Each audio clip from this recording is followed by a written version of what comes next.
Hello everyone, है ना।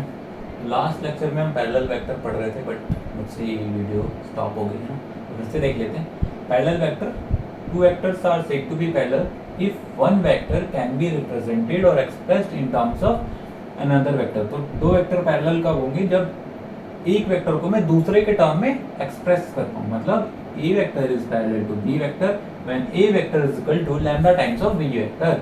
अब यहाँ पे लिखेंगे if lambda is equal to 1, if lambda is equal to 1, then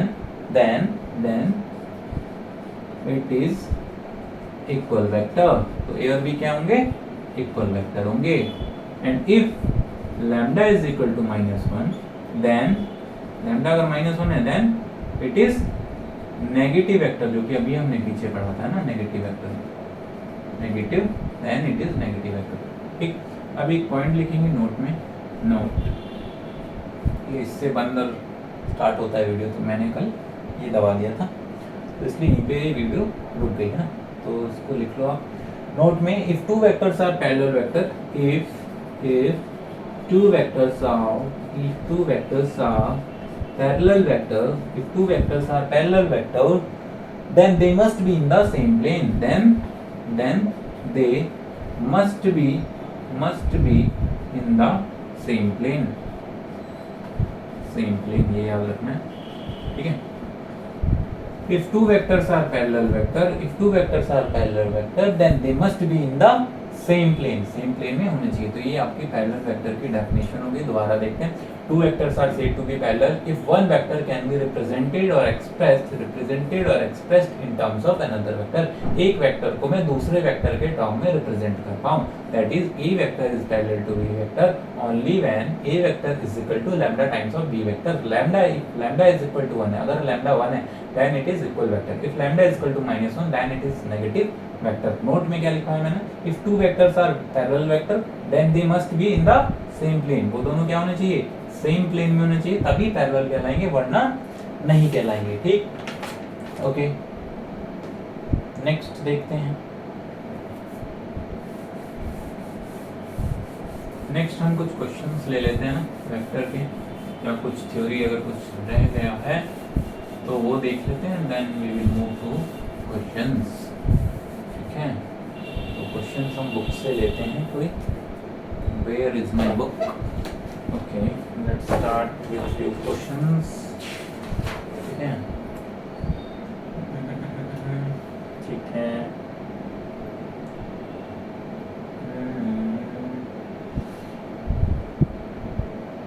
questions. ठीक है, ये सब हमने देख लिया। ठीक है, छोटे छोटे क्वेश्चन पहले ले लेते हैं, कोई बात नहीं ना, बेसिक इससे क्लियर हो। Question first, represent graphically a displacement of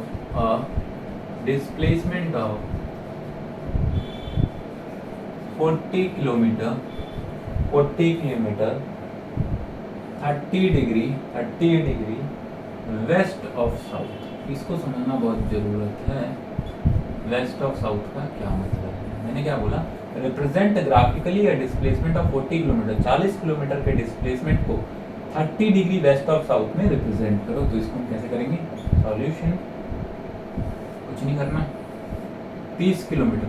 अब ये भाई कॉपी पे आप इसको रट्टा लगा लो, ईस्ट वेस्ट नॉर्थ साउथ।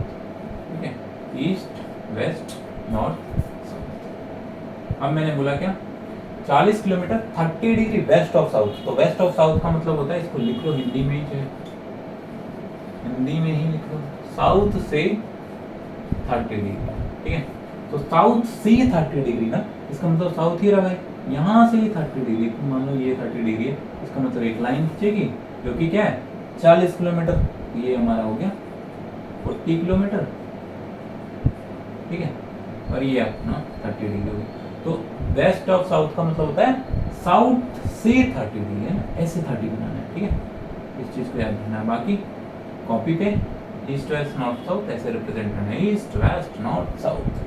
ठीक है, ओके। अब एक क्वेश्चन देते हैं, उसको आपको बताना है ये वेक्टर है कि स्केलर है ना। ये वेक्टर है कि स्केलर है, वेक्टर है कि स्केलर है। ठीक है, देखते हैं question. Classify the following measure as scalar and vector. Classify the following measures as scalars and vectors. ये स्केलर है या वेक्टर है, ये आपको बताना है। पहला 5 सेकेंड्स, ये स्केलर है या वेक्टर है। दूसरा 100 सेंटीमीटर क्यूब, स्केलर है कि वेक्टर है। तीसरा 10 न्यूटन फोर्स, स्केलर है कि वेक्टर है। 30 kilometre per hour speed, scalar है कि वेक्टर है। ये मैंने लिखा है स्पीड, है ना, इसको समझेंगे। ये मैंने फोर्स लिखा है, ये मैंने 100 सेंटीमीटर क्यूब लिखा है, दैट इज वॉल्यूम। ठीक है, टाइम है ये आपका time, this is your volume. ठीक है, this is your force. Fifth 10 ग्राम पर सेंटीमीटर क्यूब। ठीक है, दैट इज योर डेंसिटी। तो ये क्या है, स्केलर की वेक्टर। ठीक है, नेक्स्ट आता है लास्ट 20 मीटर पर सेकेंड टुवर्ड साउथ, ये वेक्टर है, स्केलर है। ठीक है, तो देखते हैं 5 सेकेंड, 5 सेकेंड बोला मैंने, तो क्या इसमें डायरेक्शन है क्या? नहीं ना, बट मैग्नीट्यूड है। 5 क्या हमारा है, तो 5 हमारा मैग्नीट्यूड है, बट डायरेक्शन तो नहीं बोला मैंने। तो 5 second is what, scalar. 10 centimetre cube, direction है क्या? वॉल्यूम है। मैग्नीट्यूड है हमारे पास सेंटीमीटर क्यूब, बट डायरेक्शन तो नहीं है। ये भी क्या है, volume is also scalar quantity. 10 Newton force, अब बताओ मुझे 10 न्यूटन फोर्स, इसमें मैग्नीट्यूड भी है, डायरेक्शन, फोर्स में डायरेक्शन होती है भाई। फोर्स में लगाऊंगा तो कहीं ना कहीं तो लगाऊंगा ना, एक्स डायरेक्शन में, वाई डायरेक्शन में, जेड डायरेक्शन में। तो फोर्स क्या है, वेक्टर क्वांटिटी है, ना कि स्केलर। मत लिख देना कि डायरेक्शन नहीं है ना, force is a vector quantity. 30 kilometre per hour speed, अब मैंने यहाँ मेंशन किया, बट यहाँ मैंने मैग्नीट्यूड दिया। अब ये मत बोलना कि speed is a vector quantity, speed में डायरेक्शन है ना, नहीं, मैंने केवल स्पीड लिखी 30 किलोमीटर पर आवर। तो 30 किलोमीटर पर आवर ये क्या है, speed is a scalar quantity. But नीचे वाले में देखो मैंने लिखा है 20 मीटर पर सेकेंड टुवर्ड साउथ, मैंने डायरेक्शन भी दिए। मतलब मैग्नीट्यूड के साथ साथ अगर मैं डायरेक्शन दे दूं तो that is not your speed, that is your velocity. वो हम काइनेटिक्स में क्लियर कर लेंगे। ये मेरा क्या है, वेलोसिटी है। वेलोसिटी है, इसका मतलब ये क्या है, वेक्टर क्वांटिटी है, वेक्टर क्वांटिटी है। और डेंसिटी इज 10 ग्राम पर सेंटीमीटर क्यूब। तो डेंसिटी मेरा क्या होगा, स्केलर। क्यों? क्योंकि डेंसिटी में डायरेक्शन नहीं है, केवल मैंने मैग्नीट्यूड दी है।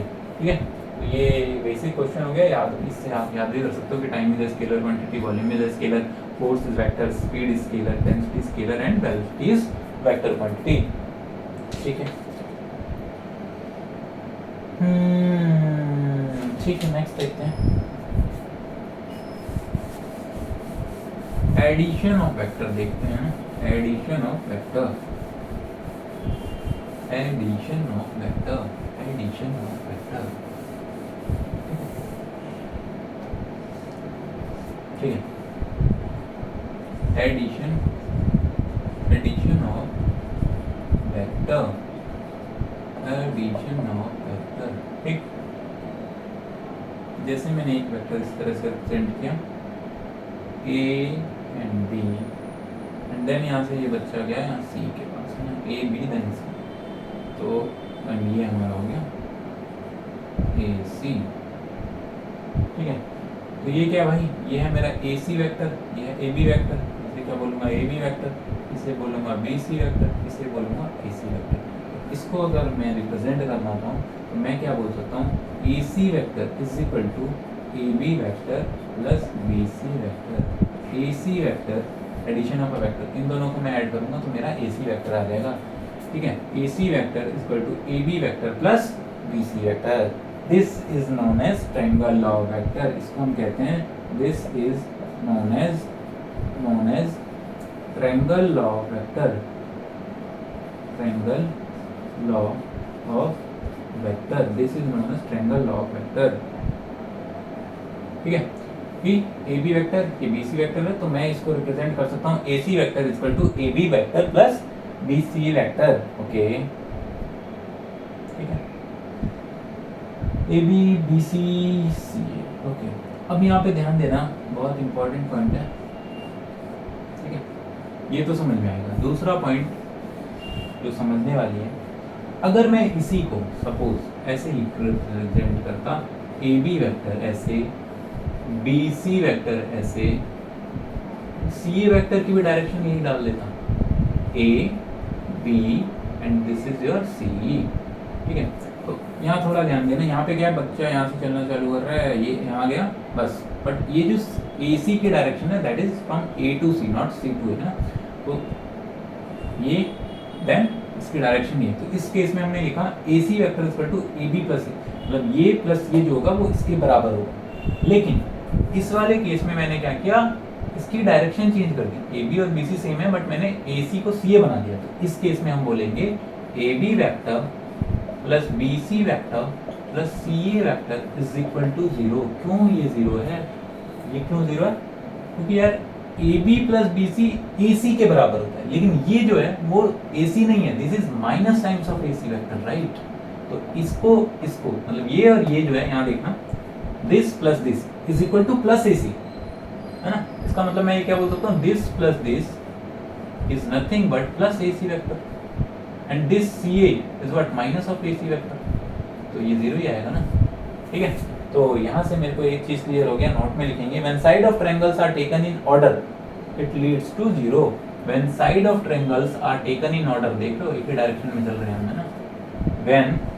When side of triangles when side of triangles are taken in order then it leads to zero, इसको नोट में लिख देंगे। ठीक, ओके ठीक है, नेक्स्ट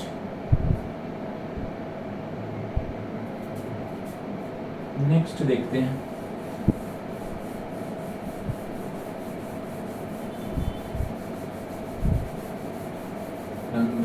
कॉम्यूटेटिव लॉ, है ना, ये देखते हैं। थोड़ा सा स्पीड बढ़ा लेना अगर मैं थोड़ा धीरे चल रहा हूँ तो। ठीक, फॉर एनी वेक्टर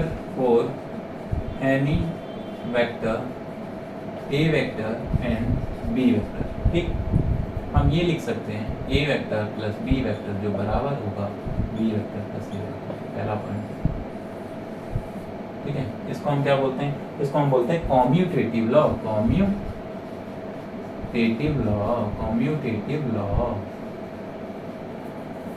पहला। दूसरा,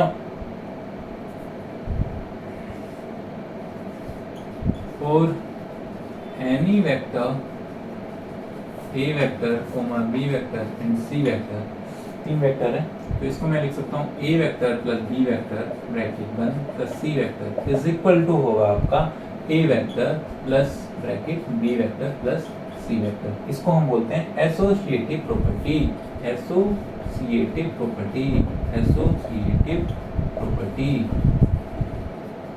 ठीक, ठीक है। तीसरा, multiplication of a vector by scalar. Multiplication of a vector by scalar, ये हमने पैरेलल वेक्टर में भी देखा था। A vector is equal to lambda times of B vector, then A vector is parallel to B vector, है ना। तो ये हमने अभी देख लिया था, कोई दिक्कत नहीं, दोबारा लिख लो।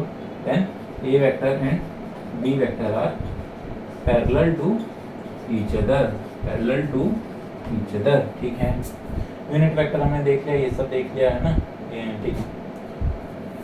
चौथा लिखेंगे कोलिनियरिटी का कंडीशन ऑफ कोलिनियरिटी।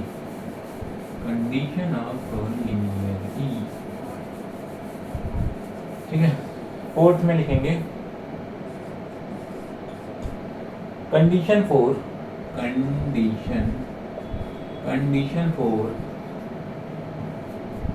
कोलिनियरिटी और पैरेलल। ठीक है, इसको समझते हैं। जैसे मैंने बोला यार A vector equal to a1 i cap plus b1 j cap plus c1 k cap and B vector मैंने बोला b1 या a2 यहाँ लिख लो ना, a1 a2 i cap plus b2 j cap plus c2 k cap. तो ये दोनों vector collinear कब होंगे? तो फोर कोलिनियर ये दोनों वेक्टर कोलिनियर कब होंगे? इफ a1 by a2 बराबर हो b1 by b2 के बराबर हो c1 by। अगर ये कंडीशन फुलफिल हो रही है तो हम कहेंगे कि a वेक्टर और b वेक्टर क्या है?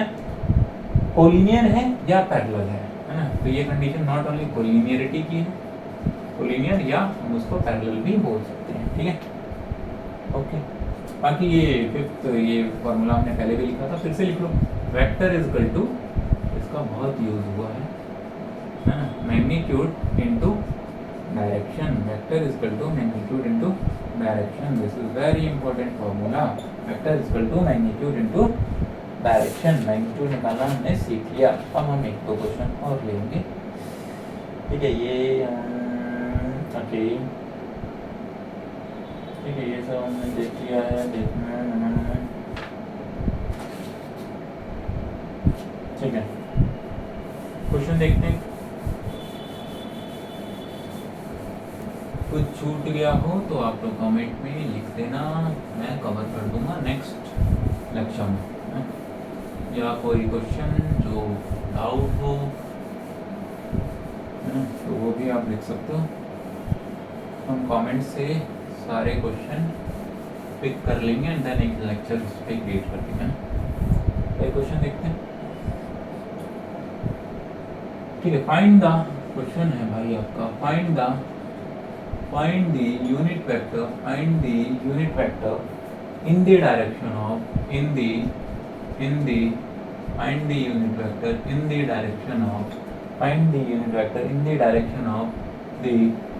sum of the vectors इन दोनों।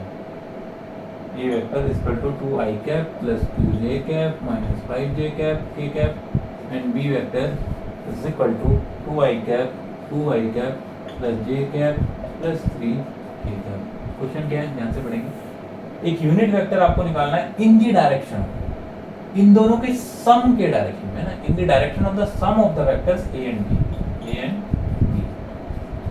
ठीक है, तो हम क्या बोलेंगे यार, पहले तो मैं सम निकालूंगा। से sum is equal to c vector is equal to a vector plus b vector. इन दोनों को ऐड कर देते हैं, 2i cap plus 2j cap minus 5k cap plus 2i cap plus j cap plus 3k cap. i वाले को i के साथ ऐड करो, 2i cap plus 2i cap that is 4i cap. j वाला j के साथ plus 3j cap and k वाला k के साथ minus 5 that is minus 2k cap. इसका मतलब मेरे पास एक c वेक्टर आ गया। तो क्या बोला है, एक यूनिट वेक्टर निकालना है इस डायरेक्शन में, इन दोनों का सम इसके डायरेक्शन में। तो यूनिट वेक्टर का क्या फॉर्मूला होता है, c vector. Unit vector is equal to magnitude into direction बोला था मैंने, तो vector is equal to magnitude into direction. तो यूनिट वेक्टर का क्या फॉर्मूला बोला था मैंने, unit vector is equal to vector upon में वेक्टर का मैग्नीट्यूड, मतलब a cap c cap is equal to c vector upon में c वेक्टर का मैग्नीट्यूड, दैट्स इट। तो c कैप आ जाएगा आपका वही वेक्टर एज इट इज उतार दो, minus 2k cap divided by इसका magnitude that is 16 plus 9 plus 4, 4 का स्क्वायर 16, 3 का स्क्वायर 9, 2 का 4, ये मैग्नीट्यूड आ गया। ये आपका आ गया 16 4 20 और रूट 29 नीचे, और ये आपका आंसर आ गया 4i cap plus 3j cap minus 2k cap. ठीक है, तो ये हो गया हमारा। तो क्या था question, find the unit vector. एक ऐसा यूनिट वेक्टर निकालना था जो कि इन दोनों वेक्टर का सम हो, इन दोनों वेक्टर के सम के डायरेक्शन में। तो पहले हमने क्या किया, सम निकाल लिया, सम निकालने के बाद उसका यूनिट वेक्टर निकाल लिया। ठीक, दैट्स इट। नेक्स्ट, ठीक है,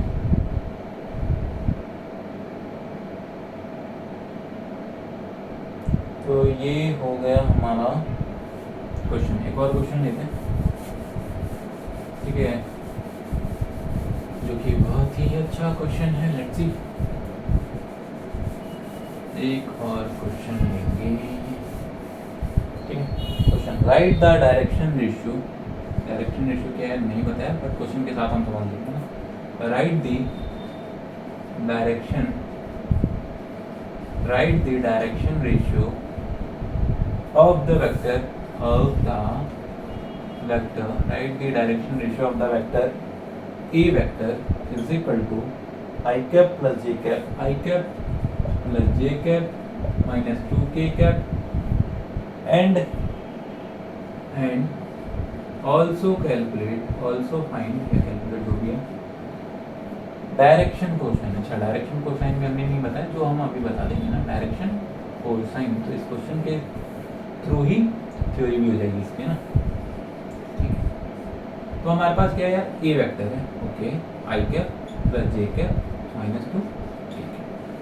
अब ये हमसे दो चीज पूछ रहा है, पहला डायरेक्शन रेशियो एंड दूसरा डायरेक्शन कोसाइन। तो डायरेक्शन रेशियो कुछ नहीं होता है, जस्ट ये जो आपको आई के आगे लिखा है, जे के आगे लिखा है एंड के आगे जो मैग्नीट्यूड लिखा है number, that is your direction ratio. तो डायरेक्शन रेशियो क्या हो जाएगा, 1, माइनस 2। 1 इसका 1 ये माइनस 2। तो हम क्या बोलेंगे, direction ratio A equal to A, इसको ले लो थोड़ी देर के लिए, B equal to A and तीसरा direction ratio C equal to minus 3, ठीक है, सी इक्वल टू माइनस 2। तो ये तीन हमारे डायरेक्शन रेशियो आ गए। तो पहला आंसर तो हो गया, ठीक है। लेकिन जो दूसरा क्वेश्चन पूछ रहा है वो पूछ रहा है डायरेक्शन कोसाइन। डायरेक्शन कोसाइन मैंने डिस्कस नहीं किया, तो इस क्वेश्चन के थ्रू ही समझ लो एंड आप साइड में अपना थ्योरी लिख लेना, ठीक है। Direction ratio that is cos के टर्म में निकालते। सो मैं suppose L equal to cos alpha, पहले एक्स का डायरेक्शन कोसाइन निकालते हैं, L equal to cos alpha.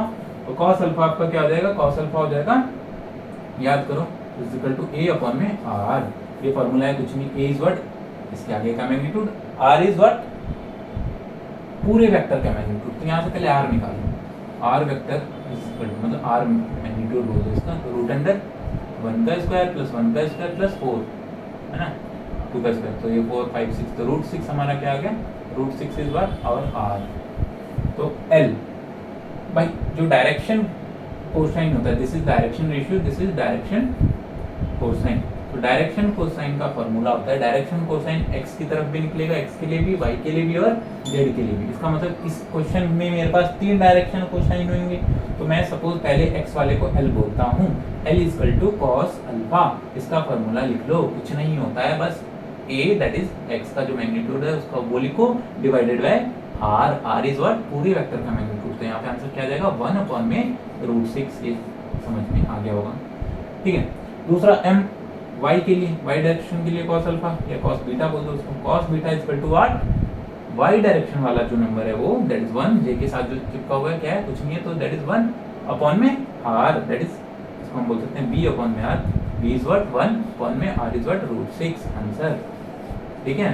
And what last n, n equal to cos gamma, तो cos गामा क्या हो जाएगा, c अपॉन में r, c क्या है आपका -2 अपॉन में रूट 6, ठीक है। ये याद करो, इसको लिख लो।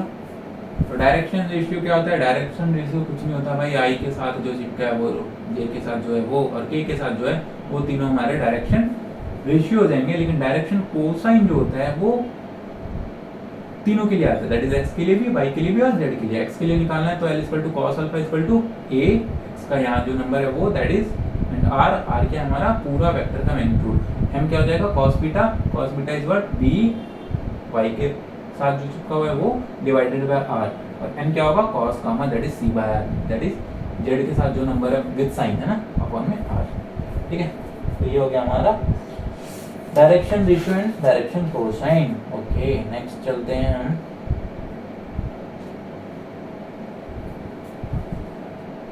ठीक है।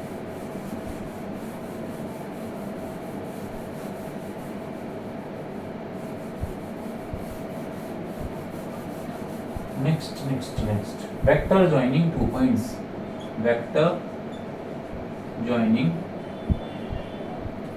2 पॉइंट्स। अभी थ्योरी प्लस क्वेश्चन मिक्स चल रहे हैं, इसके बाद जब थ्योरी पूरी खत्म, ठीक है, तो खाली क्वेश्चनों के साथ खेलेंगे, ठीक। तो पहले थोड़ा थ्योरी देख लेते हैं। Vector joining 2 points, vector joining 2 points, ठीक है। सपोज ये 2 पॉइंट है मेरे पास P1 and P2, P1 and P2। P1 का कुछ कोऑर्डिनेट मैंने दे दिया x1 y1 z1, x1 y1 z1। P2 का दे दिया x2 y2 z2, ठीक है।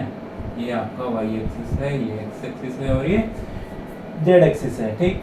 तो वेक्टर ज्वाइनिंग 2 पॉइंट्स, 2 पॉइंट को ज्वाइन करने वाले वेक्टर को हमें रिप्रेजेंट करना है। ये सपोज ओरिजिन O है, तो अगर मुझे P1 से P1 P2 वेक्टर लिखना हो, दैट इज योर P1, ये आपका P2 है। P1 P2 वेक्टर अगर मुझे लिखना है तो मैं क्या लिख सकता हूँ यार, देख P1 मेरे को ये वेक्टर लिखना है, तो इस वेक्टर को रिप्रेजेंट करने के लिए मैं क्या करूँगा, मेरे को ये O से P1 और O से P2 वेक्टर निकालना पड़ेगा। तो ये याद रखना, ये P1 P2 वेक्टर किसके बराबर होगा, ये बराबर होगा OP2 में से OP1 को माइनस कर लो, OP2 वेक्टर में से माइनस कर लो OP1 वेक्टर। समझ आया या नहीं? भाई ये तो ओरिजिन है, इसका तो कोऑर्डिनेट 0 0 0 है, ठीक है।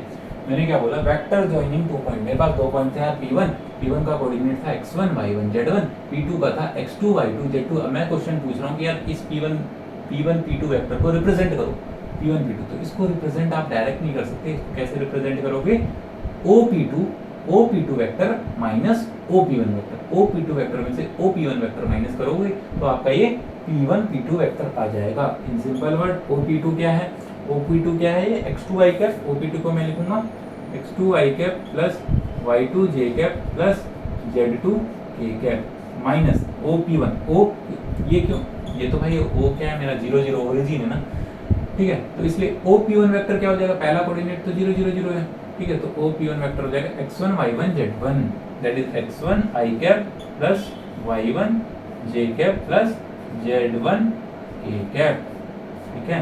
तो ओवरऑल मेरा P1 P2 वेक्टर क्या आएगा, i वाले को i के साथ minus, that is x2 minus x1 i cap, x2 minus x1 plus y2 minus y1 j cap, y2 minus y1 j cap plus z2 minus z1 k cap. समझ में आया नहीं आया?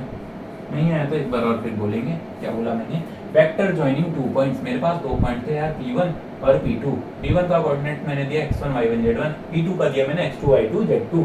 अब मुझे ये P1 P2 वेक्टर निकालना है, तो P1 P2 वेक्टर निकालने के लिए क्या करूंगा, और ये मेरे को पता है कि यार ये ओरिजिन है, ओरिजिन दैट इज 0 0 0।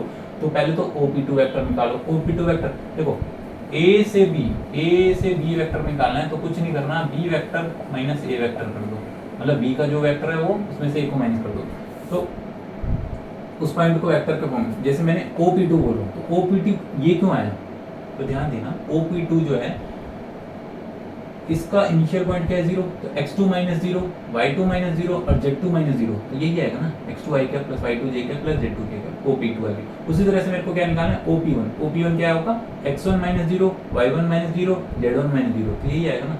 और ये ओवरऑल क्या हो जाएगा, दिस माइनस दिस, तो OP2 minus OP1 vector equal to P1 P2 vector, ये हमारा आ गया। और इसका मैग्नीट्यूड आप निकाल सकते हो, दैट यू नो, ठीक है। तो ये क्वेश्चन लिख लेते हैं, देन इसके ऊपर एक क्वेश्चन ले लेते हैं, वेक्टर ज्वाइनिंग 2 पॉइंट, ठीक है। Question, find the vector joining the point, find the vector, बहुत छोटे छोटे क्वेश्चन हैं, फाइंड द, बड़े बड़े की तरफ बढ़ेंगे, vector joining the points, find the vector joining the points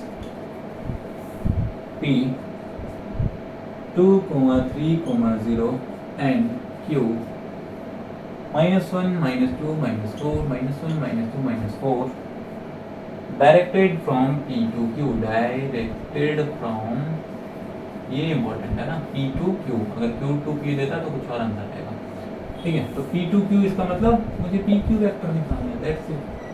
तो PQ वेक्टर निकालना है तो क्या करोगे, Q माइनस P, Q क्या है -1 i cap minus 2 j cap minus 2 i cap, sorry x वाले को x के साथ माइनस किया, i कैप लगा दिया, y वाले को y के साथ माइनस किया, y वाले को y के साथ माइनस किया, j कैप लगा दिया, ठीक है। एंड प्लस z वाले को z के साथ माइनस किया और k कैप, तो ये आंसर आया आपका -3 i कैप -5 j कैप और ये -4 k कैप। ध्यान देना, ये आंसर आया। ये कब आया? जब मैंने directed from P to Q बोला। लेकिन इसी में मैं सेकंड पार्ट कह रहा हूँ, मैं कह रहा हूँ directed from Q to P करो, directed from Q to P करो। Directed from Q to P अगर मैं बोल रहा हूँ, इसका मतलब क्या हुआ? इनिशियल है, फाइनल है, फाइनल माइनस इनिशियल होगा। इसका मतलब इस बार PQ नहीं, इस बार मैं QP वेक्टर पूछ रहा हूँ। तो QP अगर पूछ रहा हूँ तो P में से Q माइनस होगा, दैट इज 2 माइनस और ऑलरेडी -1 है, 2 minus -1 I cap plus 3 minus P minus of 2 J cap plus 0 minus -4 K cap. ये देखो, ये आंसर आएगा 2 + 1 that is 3 I cap plus 3 और 2 5 J कैप एंड ये आ जाएगा आपका +4 ठीक है।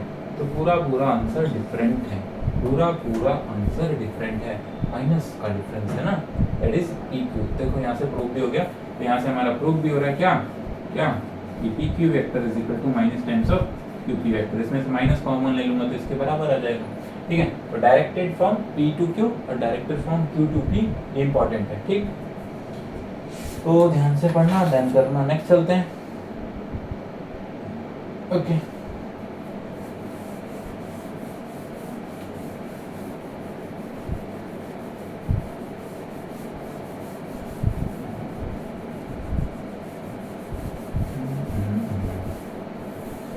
और कुछ जो बच गया हो, let's see,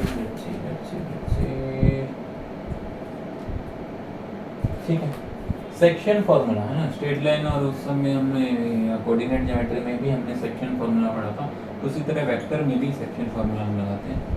section formula take case first, पहला,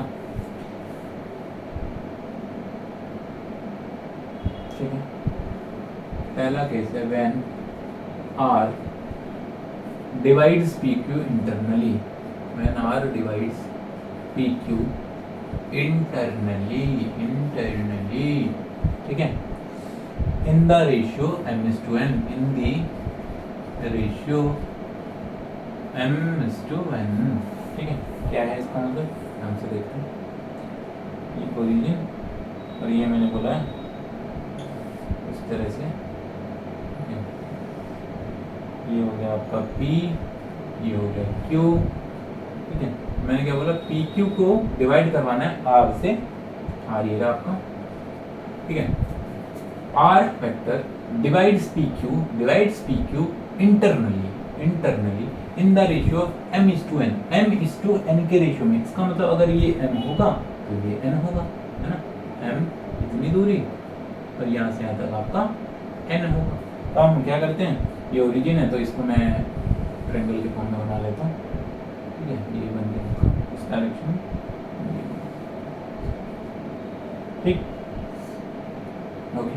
एंड ये कुछ वेक्टर दिया होगा, ए वेक्टर सपोज, एंड ये दिया है बी वेक्टर। ध्यान से समझना, व्हेन R, ये जो R है ना, मेरे पास ये ए वेक्टर था, ये बी वेक्टर था, एंड ये PQ वेक्टर है ना। तो इस PQ वेक्टर को इस R ने m:n रेशियो में डिवाइड किया है, तो इस R वेक्टर को मैं कैसे रिप्रेजेंट करूंगा भाई। ए वेक्टर दिया था, ध्यान देना, ए वेक्टर दिया हुआ है, बी वेक्टर दिया हुआ है, एंड ये QP वेक्टर जो है, ये PQ जो भी है, PQ वेक्टर ये भी दिया हुआ है। ये तीनों चीज आपको दे रखा है, एंड देन ये मेंशन, ये बोला है कि एक R वेक्टर है जो इस PQ को m:n रेशियो में बांट रहा है, तो फाइंड दैट R वेक्टर। उसका फॉर्मूला हो जाता है R vector equal to m times of B vector plus n times of A vector divided by m plus n, m times of B vector is this section formula, ठीक है। क्या बोला मैंने, मेरे पास तीन वेक्टर थे, ए वेक्टर, बी वेक्टर और ये PQ वेक्टर। इस PQ वेक्टर को, and this is your origin, R vector जो है, इस PQ वेक्टर को ये R वेक्टर m:2 अगर n रेशियो में डिवाइड कर रहा है,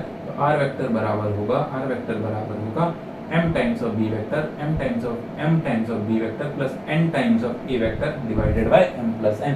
this is your section formula case 1। क्या बोला मैंने, जब ये इंटरनली डिवाइड कर रहा है। अब दूसरा केस 2 आता है जब एक्सटर्नली करे। इसी को अगर हम चेंज करके एक्सटर्नली कर दें तब क्या होगा, इसको मैं कर देता हूँ, when R divides PQ externally, change करके हम कर देते हैं एक्सटर्नली इन द रेशियो, है ना। इंटरनली एक्सटर्नली इंपॉर्टेंट है समझना, है ना।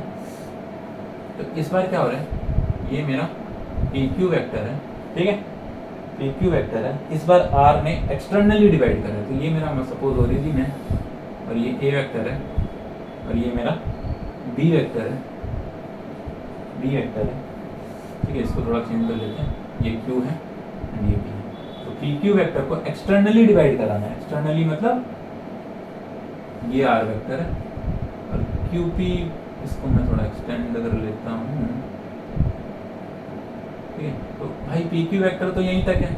अब जो ये आर वेक्टर है, ये जो आर वेक्टर है, इसको एक्सटर्नली डिवाइड कर रहा है m इज टू n। इसका मतलब ये पूरा मेरा m होगा, m इज टू n, ये छोटू सा मेरा n होगा, m इज टू n। तो इस केस में आर वेक्टर, तो ये क्या है, आर वेक्टर इस पी क्यू को एक्सटर्नली, मतलब पी क्यू तो यहीं तक है यार, इसको और एक्सटेंड कर रहे हैं तब वो डिवाइड कर पा रहा है m is to n ratio, मतलब ये पूरा m, ये पूरा m। तब वो आर वेक्टर कैसे निकालेंगे, तब वो आर वेक्टर आएगा, this is your origin, R vector हो जाएगा, कुछ नहीं करना, पीछे हमने जहाँ जहाँ प्लस लगाया वहाँ माइनस लगा दो, m into B vector minus m into A vector divided by m minus n, m into B vector minus m into A vector divided by m minus n। क्या बोला मैंने, when r divides pq externally in the ratio of m is to n।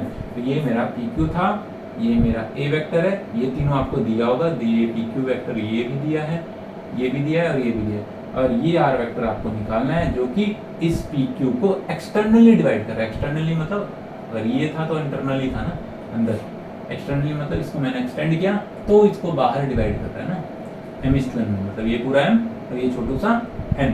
तो इस case में मेरे पास formula हो जाएगा R vector equal to m times of B vector minus n times of A vector divided by m minus n, ठीक है। यहाँ remarks में लिखेंगे, remarks if r is the midpoint of PQ, if r, ये जो r है ये midpoint हुआ PQ का, if r vector is the, तो midpoint हुआ तो इंटरनल डिवाइड हो जाएगा ना, midpoint of the PQ vector, then हम लिख सकते हैं डायरेक्ट हम लिख सकते हैं r vector is equal to a plus b by 2, a plus b by 2, this is your a vector, this is your b vector, a plus b by 2।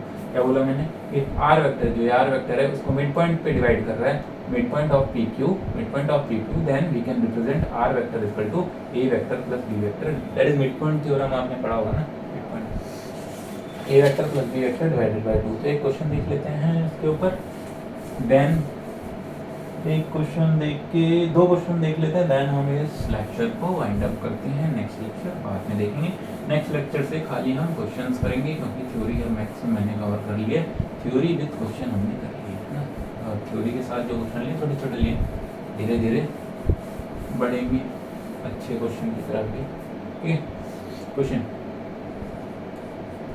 Consider 2 points P and Q, consider 2 points P and Q with position vector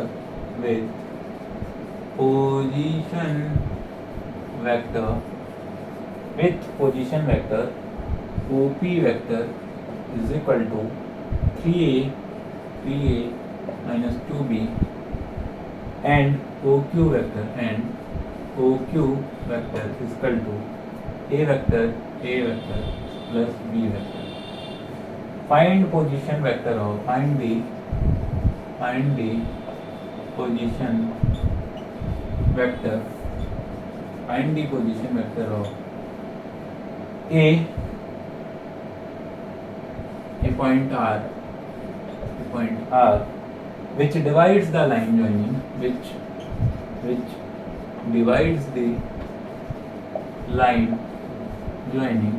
divides the line joining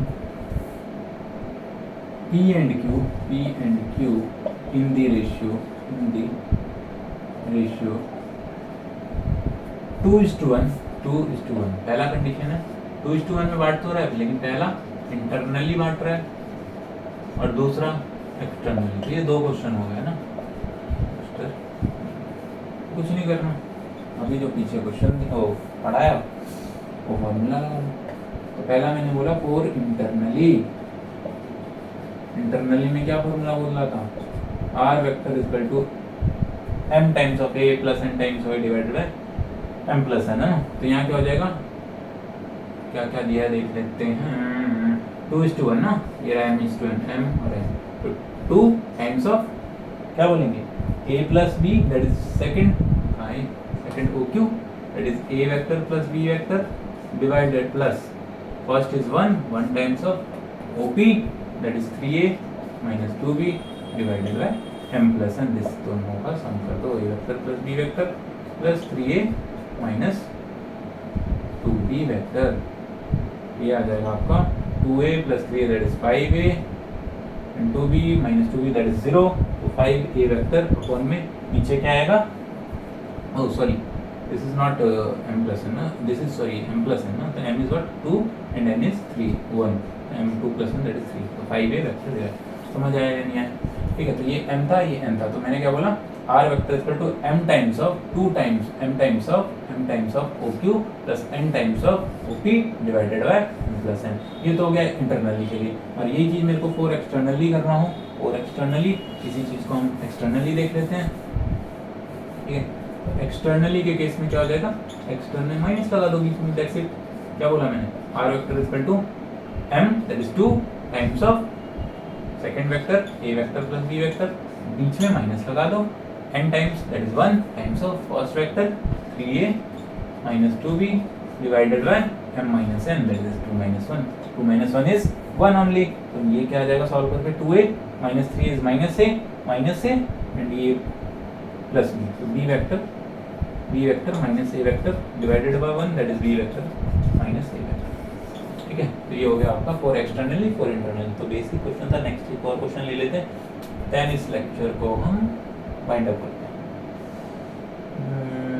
ठीक है। Okay, next one is important one, तो थोड़ा ध्यान से देखना। अभी हमने dot product cross product case में नहीं देखा, ये that we will discuss in next lecture है ना, डॉट प्रोडक्ट क्रॉस प्रोडक्ट ये हम नेक्स्ट लेक्चर में देखेंगे। आज का ये थोड़ा लास्ट क्वेश्चन है, इसके बाद हम खत्म करते हैं, क्योंकि मैं भी करके हूँ, ठीक है। सो दैट ये इम्पोर्टेंट है, इस पर स्टार लगा लेना भाई। So that the points so that the points a 2y cap minus j cap plus k cap, oh my God light gone.